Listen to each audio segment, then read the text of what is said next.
I didn't get caught off guard so much this time. Okay, so while I'm waiting for Karen to show up, I'm really excited to talk to her tonight. I just wanted to remind everybody that if you go to my profile link, there are two buttons at the top. One is to sign up to get the Rock the R freebie. So if you go sign up for that, I'm going to send out the freebie on Monday. And then the other is a link for, I think I called it like Instagram Live mentioned links or something like that. I have a post that I'm updating every night with like any kind of blog post or resource or whatever we mention in these Instagram lives. I'm putting links to all those there, so it's nice and easy for you to access. So both of those links are in my profile link. Okay, I think Karen is here. Yes. Oh, hey, Jennifer. Hi. Yay. Hey, Karen. How's it going? Oh, just a busy day. I know you can relate. You're starting school this week, yeah? Yeah, Friday. Oh my Okay. God. It's Busy. insanity. Like, everyone's on a different schedule in the family this year, which is wonderful. So, I know. But no, I'm excited. I'm actually starting with a new district and at a new school. So it's like all new, so I'm like, it's going to be crazy. But That I'm is going to excited. be crazy. Yeah, that's always hard to like switch settings, all new things to learn, but you got it. I got it. No, I'm excited. You got it. I got K through 6 this year, so I'm pumped. Awesome. It'll be good. Good. So, well, let's just like get right to it. Sure. Yeah, So, absolutely. Okay. You are trained in oral faciomyology? Yes, I have done the training for oral faciomyology. So I've taken the 28-hour CEU course for that, which was like a 4-day event.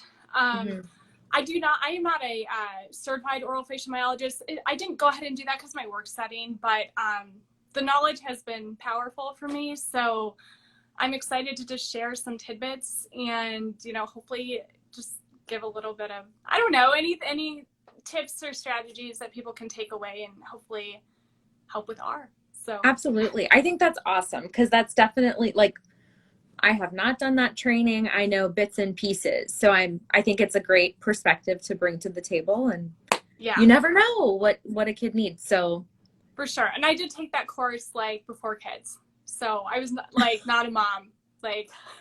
You had time, I had energy. a dog then. Yeah. So I had more time. So it's been a while. Yeah. I took that course in 2014, but anyways, I had not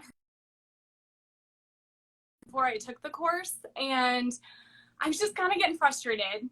I don't know if we're cutting out for a second. Okay, we're good.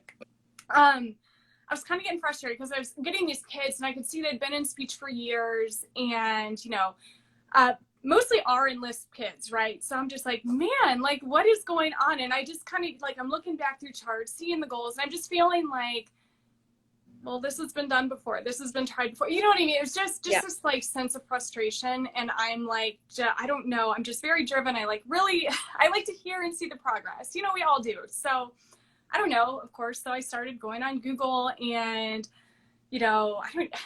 I don't know. This was back in 2014. Were Facebook groups a thing then? They probably were. I don't know. If they were, I was doing that. I don't know. But anyways, I did have a lucky Google search and I came across yes, they were. I had to think. Yes. Yeah. Well, Google was definitely there. Yeah. And I came across I'm really aging myself right now.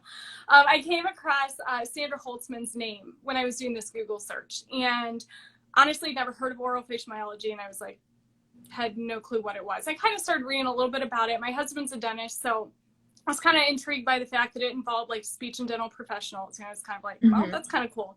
But then when I was reading about the course, there was a note about it. And it was well, 80% of articulation disorders are related to oral-facial myology disorders. So I'm just oh, okay. I don't know. I just was I've got to go to this course. I've got to go. So I did. Because again, no kids, you could do those things before. So anyways, I go to this course and like I said, it's 4 days. I'm mind blown. Oh my gosh, and I get back and I'm just kind of seeing things differently. So, for instance, I come back and I have a kid who like had been in therapy, like trying to get these sounds that involve lip rounding and all this stuff. And, so I come back and I'm like, hey, let me just kind of look. And I have him like flip his lip. He's completely tied down. Mm-hmm. I mean, no movement was possible. Like, I'm just like, this, just like I'm missing these things because I didn't have this other perspective.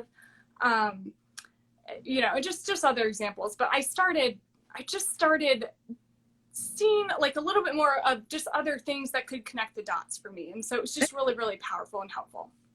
Okay. And I so know we're focusing on R, and I will, I promise. Yeah. So Yeah. like we are talking about R because it's like Our thing. rock the Our R. thing. But for R, for someone like me who is not trained in orofacial myology, like what do I need to know in order to maybe catch some things that I've been missing?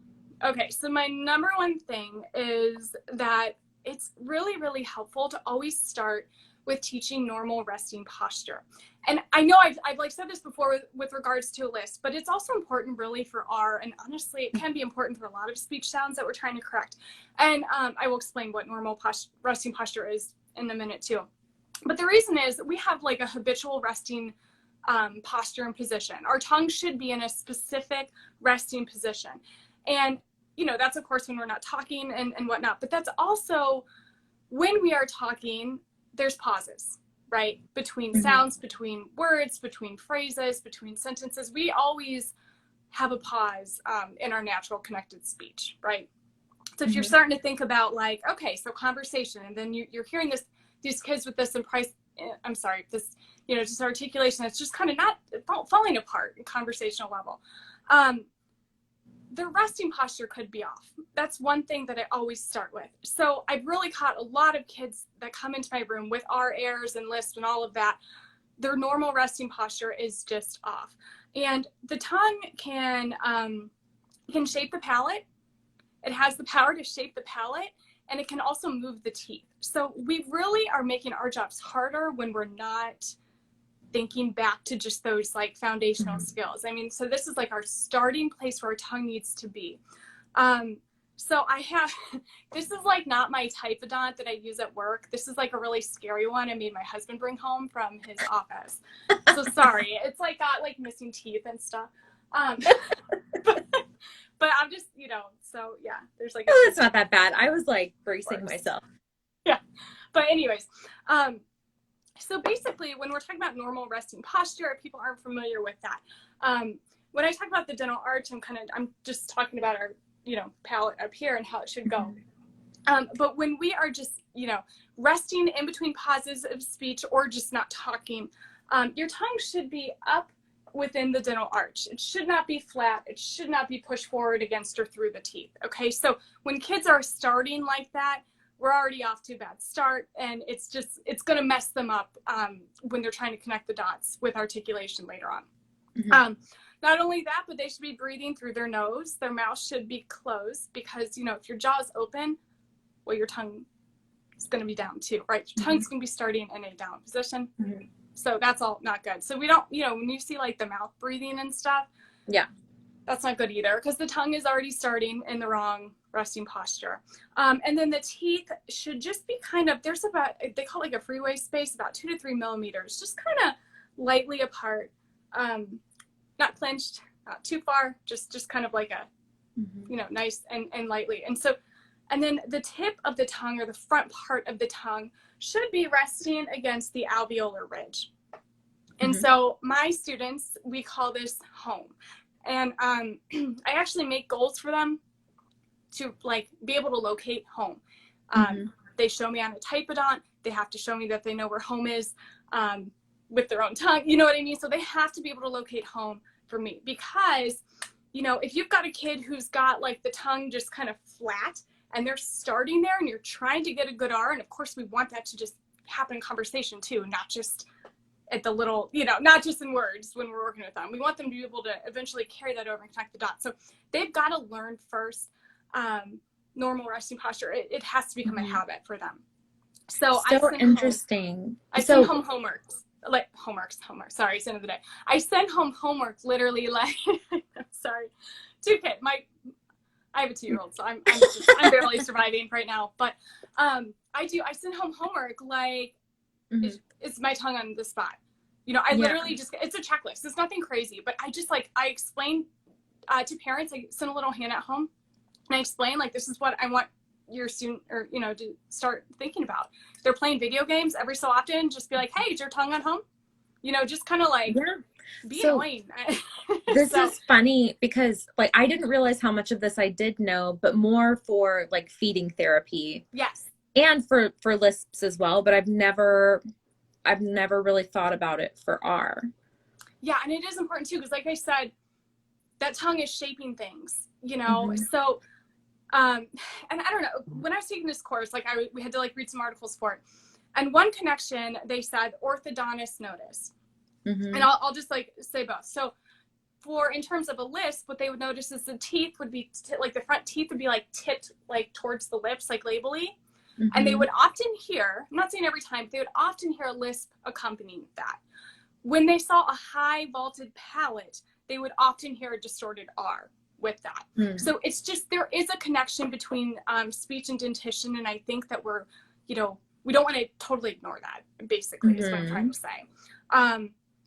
So yeah, so all those things, like you've got like a high narrow palate or, you know, things like that. I just, you know, your tongue is not going to be able, like I said, it needs to be able to fit within the dental arch at rest during certain sounds. You need to have that good fit. And when you don't have those pieces in play, you know, when your tongue is already, you know, not starting off right, it's just going to affect a lot of things. So orofacial myology, yes, like I don't do the feeding and swallowing and all of that. I'm not, you know, I work in a school and that's just not my area. I don't know. I don't know that stuff. But I can promise like that it really does impact their speech as well. So that's why I think it's good for us to just at least know some of these foundational things. Yeah. So somebody asked if you have a handout or illustration to share. Is that something that's in your Correct That Lisp, Correct That R? Yes, I do resource? have that in all of that. Yeah. So that's like, it's definitely in the bundle, and I'm going to be doing updates to my R packet because I updated the Lisp one last summer, and then I got to do a few updates to my R one. But yes, that's all in there, like the normal resting posture. I've even got like homework handouts in there. Okay, I'll be sure to link that. Awesome. I'll link that for people. Yeah. So I'm trying to think what else. All right, so we have resting posture. Is there anything else we need to know for R? Okay, so in terms of R, something I always have my students, I want them to understand their articulators and location. So I bring out my Typodon and they have to, and, you know, it's not like they have to like label every single tooth or whatnot. But if, let's say, if we're working on a bunched R, I want them to understand and be able to point out where their tongue should be. Not only that, sometimes I even do sentence fill-in tasks. I just get an index card and we write out the steps that are needed to make the R. So, you know, I want them to understand that they have the ability to control their tongue, to shape their tongue, and to move their tongue where they need it to go, and also to hold it and sustain it in that position. R just takes so much coordination. You know, there's a lot of pieces to connect the dots. And when we give our students the understanding that they can control their tongue, they can shape it, they can move it to where it needs to go, that becomes powerful. So I tell all of my students that we are working on you controlling your tongue, shaping your tongue, getting it to where it needs to go. And also the other goal that I tell them that we're doing is you need to be able to move the tongue without moving your jaw or your lips. So we need to work on that lingual mandibular differentiation. I've noticed when I'm working on just trying to get the sound, a lot of times my students will do one of two things. They will do this like lateral shifting of the jaw, like literally like that, or they jut it forward. And so what I do is I get out a mirror. I have one behind me. I don't really need to show you guys. I don't know why I'm looking over there, but anyways, I have a mirror and I put it in front of them. And you know, if they're going side to side, I have them put their hands just here, or, you know, even like have them kind of hold it here. So I just like, I bring it to their awareness, like right away, like, hey, you've got to be able to move your tongue without moving your chin or without moving your lips or things like that. So I really focus on that. I use the cue wiggle jaw. Yeah. Or wiggle chin. Get rid of that wiggle jaw. Like it's, like you're cute, but you got to stop it. You got to stop it. Like, yeah. So I just like tell them, so I'm like, this is like, it's so about coordination, and it's so about just the ability to like sustain positions, and just, you don't want the involvement of these other articulators, because if your chin's moving, and I explain this to my students, if your chin's moving when you say R, your R sounds distorted. Like, I mean, your chin, you like, which I, you know, like, it's moving the tongue too. Mm-hmm. Your tongue's moving with it. When your tongue's moving with it, it's not within the dental arch where I want it to be. So anyways, those I guess are like my main takeaways for treating R, for like just like coming from a, you know, orofacial myology perspective. Yeah. Yeah, I'm trying to think that's because I've never, like, at least that first part, like the resting posture, I've never just, I don't know, I've never really focused on that with a kid with R that I could think, or maybe more. If I like, I feel like I'm just like starting to start with that with a lot of my you know, kids. Just, I mean, that's not a bad thing to start it's with. just helpful. And if you're not telling them, no one is, you know, like, if they haven't yet. Tell them this. Yeah. Yep. Exactly. Hey, so we have one more question I see that we can answer really quick. Hopefully, how do you assess tongue resting posture when their mouth is closed? I actually usually just ask them, hey, I don't tell them what I'm looking for. I just, sorry, can I get some water really quick? Yeah. Okay. No, Karen. Sorry. No water. I'm like talking real fast. I usually just ask them, guys. So I'm like, okay, so tell me, you know, if they don't have a way to kind of, I'll give them some options usually, but I'll just say, hey, like, is your tongue like, you know, is it flat or is it up? Or is your tongue touching your teeth? Or is it touching up here? I don't tell them what's right or wrong. I just ask them what their tongue is doing. And they're always honest with me. Oh, it's touching my teeth. Oh, it's flat. Yeah. Like, you know, so they're honest with me. It helps if you have a typodont, you can kind of like show them, like, or you can use your hands too. But yeah, they'll tell you if it's touching the teeth. So that'll be a good hint that something's not right. Yeah. Okay, so, let's see. We got two more. If they can't do the Canon click from your art program, then what cues work? Okay. So that's like giving like that good palatal seal. Just try like maybe different, like try like maybe starting even from like like not having the jaw open quite, so, you know, kind of play around with like how wide they're opening their jaw a little bit, and just kind of play around with that. And just, you know, vary the length of time too. And if you can't get that, just kind of try and just like get even like just a pop. just kind of work from there. Just kind of like, you know, slowly just kind of get it. I don't know. Sometimes these things just kind of take time and phasing. So what does the Canon click do? It's kind of just like working on a seal, like just kind of getting like the perimeter of the tongue, like the posterior portions, and kind of just working on getting a seal.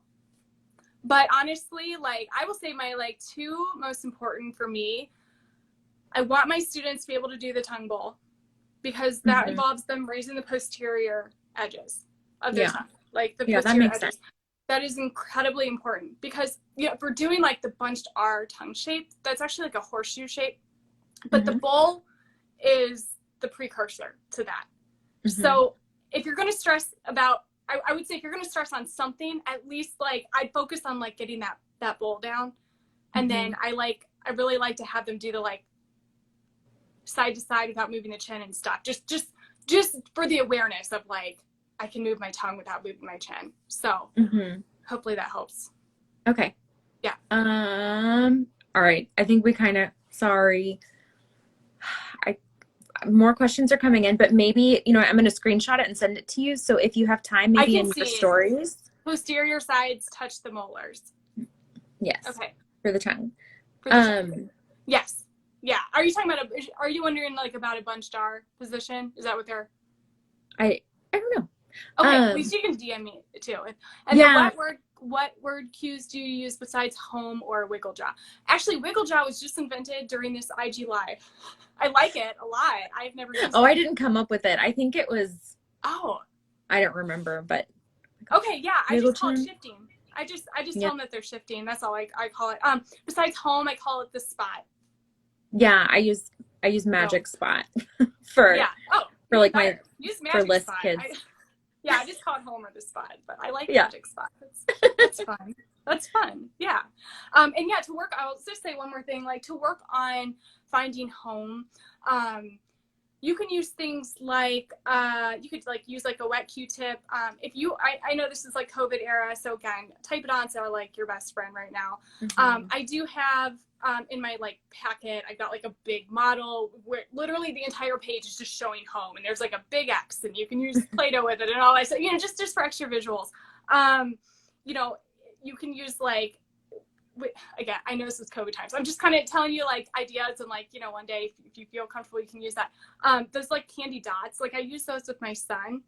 And like we practice, like I'll just put it, you know, right on the alveolar ridge, and then he can practice. Or you could use a Cheerio, kind of like holding the time to the spot. But the whole point is just kind of being able to find home if your students need help with that. Sometimes, you know, some of your older kids are going to just get it if you have a visual or type it on or something like that.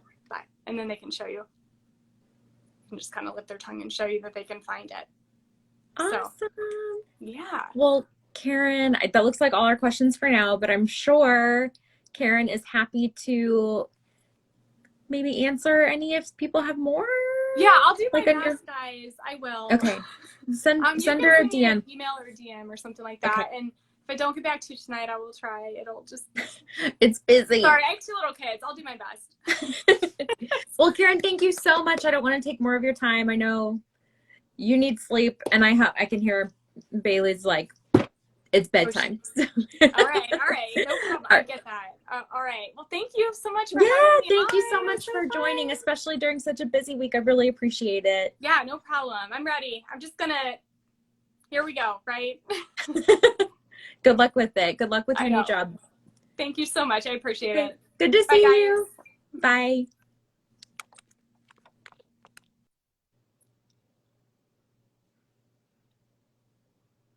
I forgot. I should mention, I will save this. All of them are saved. You can find them on my feed. Okay.